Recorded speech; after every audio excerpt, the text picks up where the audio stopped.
grey owl was flitting from branch to branch, looking for his supper, while most of the other animals in the forest were settling down to bed for the night. Suddenly, a terrible noise filled the still forest. All the birds lifted their sleepy heads from their nests and listened. The squirrels whisked up their tails and the rabbits raised their big ears. Then crashing their way through the forest came two fierce men, dragging with them a little boy and girl. When they reached a clearing, the men threw the little boy and girl to the ground. "No one will ever find them out here," said one of the men, and then they left carrying with them a huge sack of treasure which they had stolen from the children's father. All the animals in the forest stayed very quiet until the two men were out of sight. The two children, worn out with crying, soon fell asleep in each other's arms. Then one by one, all the animals moved in closer to have a look at the sleeping children. "Poor little children," said Mother Squirrel. "They should be home in their nests." The baby rabbits scurried around and collected lots of dry leaves and covered the two sleeping children with them to keep them warm. "They will be hungry when they wake up," said a robin, and so all the other birds flew off to find some food. The squirrels fetched some nuts, and the rabbits fetched some carrots, which they had found the day before and were saving for their own dinner. Then the robin said, "In the morning I shall fly off, and I won't come back until I've found someone who will take care of these children." "That's all very well," said Old Grey Owl. "but how can you tell them the children are here?" "Leave that to me," said Robin. "I'll take a button with me from the little boy's coat." "That won't do," said Mrs. Rabbit. Then Mr. Squirrel, using his sharp teeth, chewed right through the little girl's hair ribbon, and without waking her, took a small piece of the hair ribbon and handed it to the robin. "That's it," said Robin. "I'll take the button and the ribbon." Next morning, Robin set off. The blue ribbon was tied around his neck, and he carried the shiny button in his beak. He flew across the forest until he came to the cottage where an old lady lived on her own. Robin knew she was a kind old lady, because she often put out crumbs and fresh water for him. He perched on a branch by the cottage and whistled his pretty song as sweet and as loud as he could. "I can hear that little sweet robin in the garden," said the old lady, opening her cottage door. How she laughed when she saw that Robin was wearing a blue necktie. Robin flew down from his branch and dropped the shiny button at her feet. The old lady picked up the button and noticed it was the same button that she herself had sewn onto the coat of her little grandson. "Bless me," said the old lady, and she looked again at Robin and saw that his necktie was a piece of the same hair ribbon that she herself had bought for her little granddaughter. Robin flew back onto the branch of the tree and sang his song again as clear and as loud as he could, and the old lady wrapped her shawl around his shoulders and followed him. Robin led the way, and soon, through the forest, they reached the children. The old lady threw her arms around the children, and the little boy said, "Oh, Granny, we had such a horrid dream, all about two robbers." "Well, it's all over now," said Granny, and she sounded so kind that none of the animals were afraid of her, and so they all gathered round her. Then Granny took the children back to her cottage for a big feast, and all the animals followed. And so the children and the squirrels and the rabbits and the birds and the owl and Robin all had a feast in the cottage garden. Granny said, "What a lovely party this is."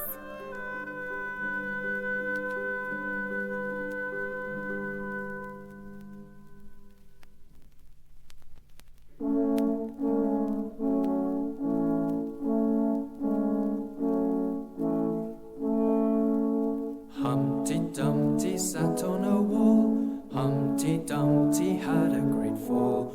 All the king's horses and all the king's men couldn't put Humpty together again.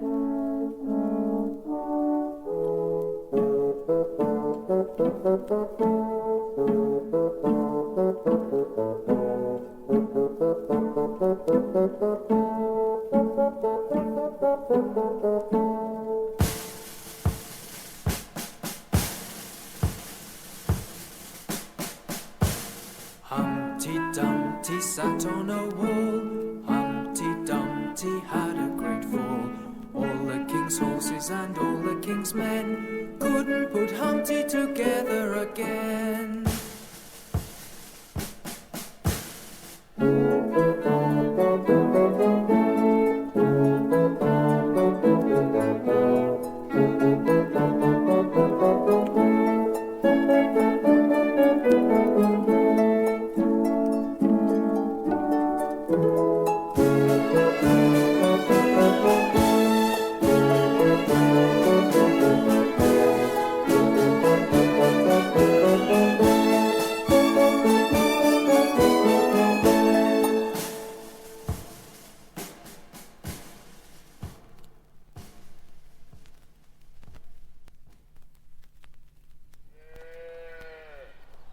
Once upon a time, there was a little red hen who lived on a farm with some other animals.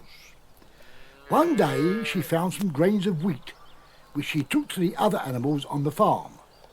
"Who will help me to plant these grains of wheat?" asked the little red hen. Not I, Said the cat. Not I. Said the rat. "Not I," said the pig. "Then I will plant these grains myself," she said. As time passed on by, the grains of wheat grew big and healthy.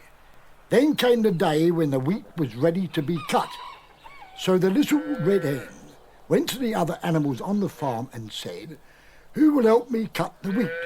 not I, Said the cat. Not I. Said the rat. "Not I," said the pig. "Then I will," she said. After cutting the wheat, the little red hen thought the wheat was ready to be made into flour. So she said to the other animals, "Who will carry the wheat to the mill to be ground into flour?" not I, Said the cat. Not I. Said the rat. "Not I," said the pig. "Then I will," she said. When the wheat was ground into flour, she took it to the other animals on the farm and asked, "Who will help me carry the flour to the baker's so we can make it into bread?"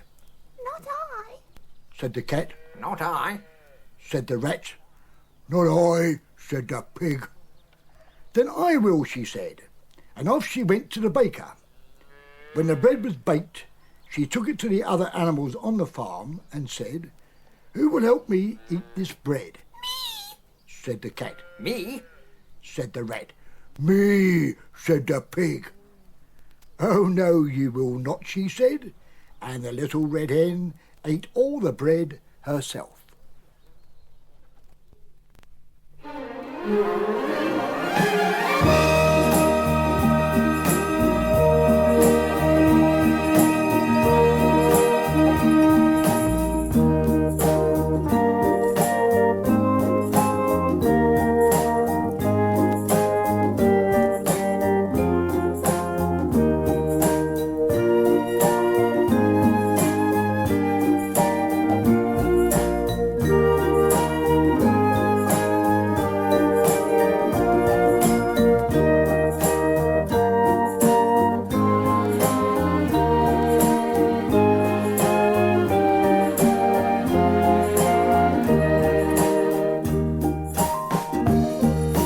Twinkle, twinkle, little star, how I wonder what you are.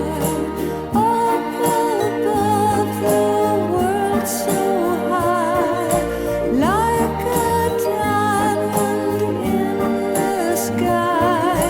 Twinkle, twinkle, little star, how I wonder what you are.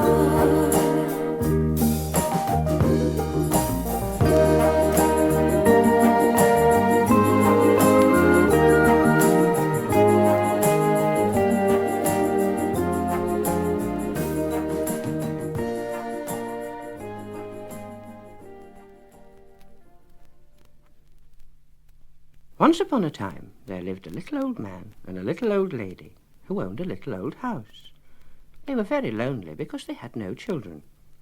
So one day the little old lady said, "I'm going to make a little boy out of gingerbread. I'll make his eyes from 2 currants his nose and mouth from pieces of lemon peel, and to finish it, I'll make him a coat of sugar." The little old lady set to work, and when the little gingerbread boy was complete, she put him in the oven, saying, "Now I'll have a little gingerbread boy all of my own." Some time later, on returning to the kitchen, she heard a tiny voice saying, "Let me out, let me out, it's hot in here." The little lady hurried to the oven, and upon opening the door, out popped a little gingerbread boy, hopping and jumping across the kitchen floor, singing, "I'm free, I'm free." He was so happy that on seeing the kitchen door open, he ran out into the garden and down the road.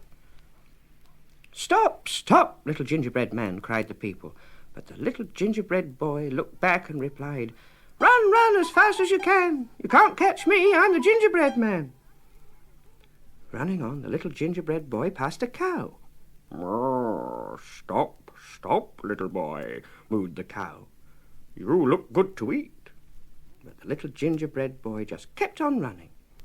"I've run away from a little old lady and a little old man," shouted the gingerbread boy. "I can run away from you, I can. Run, run as fast as you can. You can't catch me, I'm the gingerbread man." He ran on, and soon he met a lamb. "Brr, brr, stop, stop, little boy," baaed the lamb. "You look good to eat." But the little boy ran faster, crying, "I've run away from an old lady and a little old man and a cow. I can run away from you, I can. Run, run as fast as you can. You can't catch me, I'm the gingerbread man." Running on and on, he began to feel very proud of himself, and he said, "No one can catch me." Just then he met a sly old fox. "Stop, stop, little boy," growled the fox. "I want to talk to you." But the little gingerbread boy kept on running. "You can't catch me," said the little gingerbread boy as he began to run faster. The fox ran after him, and the little gingerbread boy ran faster still. He looked back and cried, "I've run away from a little old lady and a little old man and a cow and a lamb. I can run away from you, I can. Run, run as fast as you can. You can't catch me, I'm the gingerbread man." "I don't want to catch you," growled the sly fox. "I just want to talk to you." But the little gingerbread boy kept on running. So did the fox. After a while, the little gingerbread boy came to a river. Stopping at the bank, he said, oh dear, what shall I do now?" The fox, running up to him, growled, "Jump on my tail, and I'll take you across the river." So the little gingerbread boy jumped on the fox's tail. The fox started to swim the river and growled, "You're too heavy for my tail, little gingerbread boy. You better jump up on my back." So the little gingerbread boy jumped up onto the fox's back. The fox swam a little further and said, "Little gingerbread boy, you're too heavy for my back. You better jump up on my nose." So the little gingerbread boy jumped up on the fox's nose. Shortly, the fox reached the other side of the river. As his feet touched the ground, he tossed the little gingerbread boy into the air and opened his mouth and snapped his teeth. "Help!" said the little gingerbread boy. "I'm a quarter gone." Then he cried, "I'm half gone." Then he cried, "I'm 3/4 gone." Then the little gingerbread boy said nothing more.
Once upon a time, there was a little girl called Tina, who lived alone with her mother in a small cottage.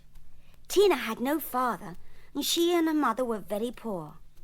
One day her mother said to her, "Tina, what are we going to do? We have no food to eat." Tina was so very hungry, and she ran out of the cottage and into the wood and sat down and cried. As she was crying, an old woman came along and asked Tina why she was so sad. Tina told her. The old woman felt so sorry for Tina that she gave her the cooking pot she was holding and said, "When you want something to eat, just say to the little pot, 'Please cook, little pot, please cook,' and the little pot will make you lots of lovely porridge. But don't forget, when you want the pot to stop cooking the porridge, you must say, 'Stop cooking, little pot, please stop.'" The old woman went on her way, and Tina, who was so hungry, immediately said to the little pot, "Please cook, little pot, please cook." The pot began to bubble and filled with lovely tasty porridge.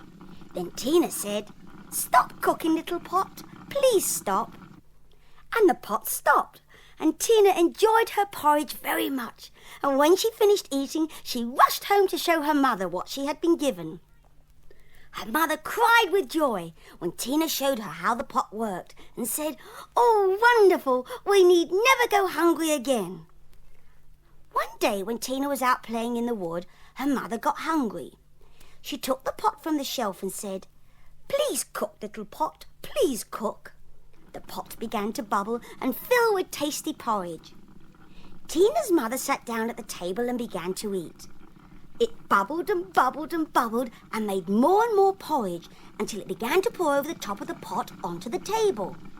Tina's mother had been so busy eating she had not stopped the pot.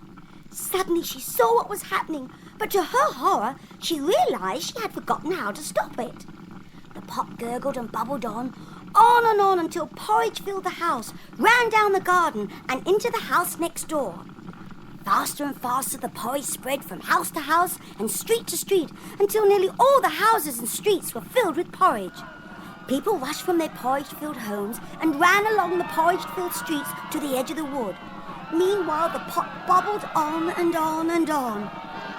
Suddenly, Tina, who had heard all the villagers' cries, appeared at the edge of the wood. Her mother rushed towards her, holding out the gurgling, bubbling pot. Tina couldn't believe what had happened when her mother told her. "I've forgotten how to stop the little pot," she wailed. Tina looked at the porridge-filled streets and houses in amazement. Then, taking the pot in her hand, she said, "Stop cooking, little pot, please stop." And the pot stopped, and everyone clapped loudly. And to this day, anyone going into that village will have to eat their way through an awful lot of porridge.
Once upon a time, there were 3 billy goats called Gruff. One day, they all set off up the hillside. They were going to look for some sweet grass to eat so that they could grow fat. On the way, the 3 billy goats Gruff came to a river, and on the other side was a green meadow with the finest grass they had ever seen. There was a wooden bridge over the river, and under the bridge lived an ugly troll. Every time he heard footsteps on the bridge, he popped out and gobbled up the person who was trying to cross. The 3 billy goats Gruff were too frightened to cross the bridge, but they longed to eat some of that lovely green grass on the other side. After a while, the youngest billy goat Gruff said that he would go first to try to cross the bridge, and off he went. When he was halfway across, the ugly troll jumped up from under the bridge and roared, "Who's that on my bridge?" The youngest billy goat Gruff answered in a tiny voice, "It's only me, and I'm going to the meadow to eat the grass and make myself fat." "And I am going to gobble you up," roared the troll. "No, please don't do that," said the youngest billy goat Gruff. "I'm far too little, and I'm not very fat. Won't you wait for the second billy goat Gruff? He's much fatter than me." "Very well," said the troll. "I will wait for the next billy goat Gruff, as I do feel hungry, and the bigger he is, the more I will have to eat." So the youngest crossed the bridge and skipped off into the meadow to eat the sweet grass. Then the second billy goat Gruff crossed the bridge, and once again the troll popped out from under. He was so ugly that the second billy goat Gruff nearly fell off the bridge with fright. "Who's that on my bridge?" roared the troll. The second billy goat Gruff said, "It's only me, and I'm going to the meadow to eat the grass and make myself fat." "I am coming to gobble you up," roared the troll. "Please don't gobble me up," said the second billy goat Gruff. "I'm not very big and not very fat." "Why don't you wait for the third billy goat Gruff? He's very big and very fat." Feeling very hungry, the troll decided to wait for the biggest billy goat Gruff. And the second billy goat Gruff skipped on over the bridge and into the big green meadow. Then, at last, up came the third and biggest billy goat Gruff. He was a very big billy goat, and he had 2 big horns on his head. He marched across the bridge, and halfway across, the troll jumped up and said, "Who's that on my bridge?" The big billy goat Gruff said, "It's me. I'm the biggest billy goat Gruff, and I'm on my way to the meadow." "And I'm going to gobble you up," roared the troll. "Oh, no, you're not," bellowed the big billy goat Gruff. "I think I'll gobble you up instead."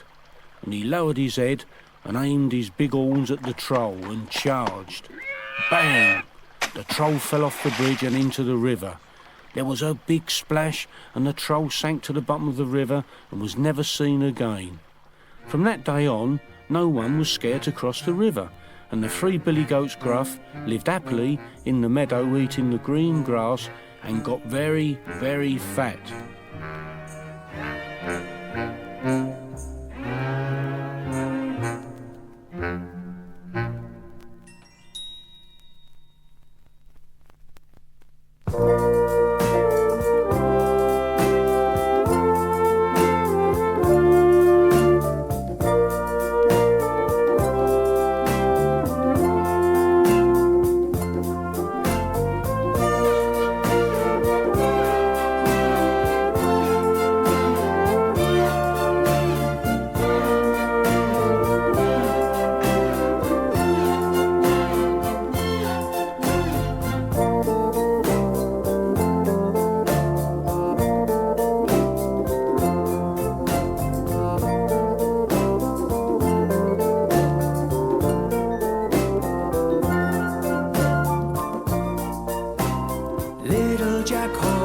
sat in a corner eating his Christmas pie. He put in his thumb and pulled out a plum and said, "What a good boy am I."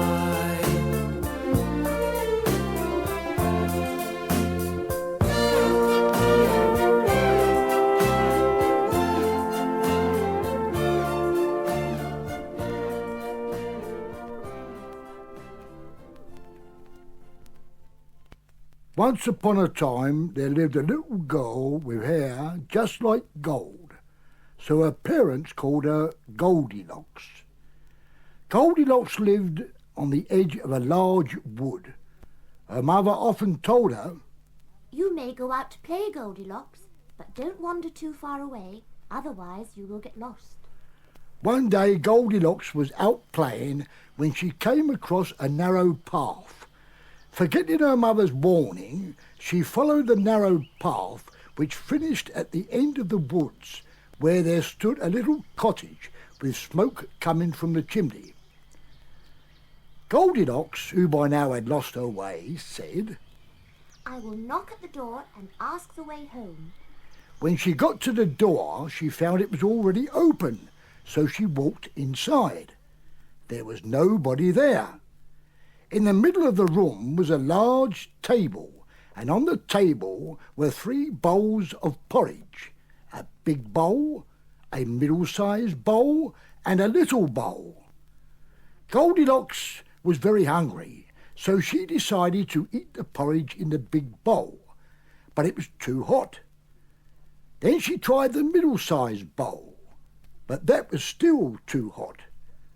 Lastly, she tried the small bowl, and that was just right, so she ate it all up. After she had eaten all the porridge, she felt very sleepy, so she went upstairs where she found 3 beds, 1 big bed, 1 middle-sized bed, and 1 small bed. She was so tired, she thought she would have a rest, and she decided to try out the beds one by one. First she laid on the big bed, but that was too hard. Then she tried the middle-sized bed, but that was too soft. So she went to the small bed, which was just right, and she fell sound asleep. The little cottage belonged to 3 bears, who were out collecting wood for the fire. There was a big daddy bear, middle-sized mummy bear, and small baby bear. Now while Goldilocks was sleeping, the 3 bears returned home. The father bear went to the table and said, My porridge should be cool enough to eat now. But on reaching it, he could see someone had taken a spoonful.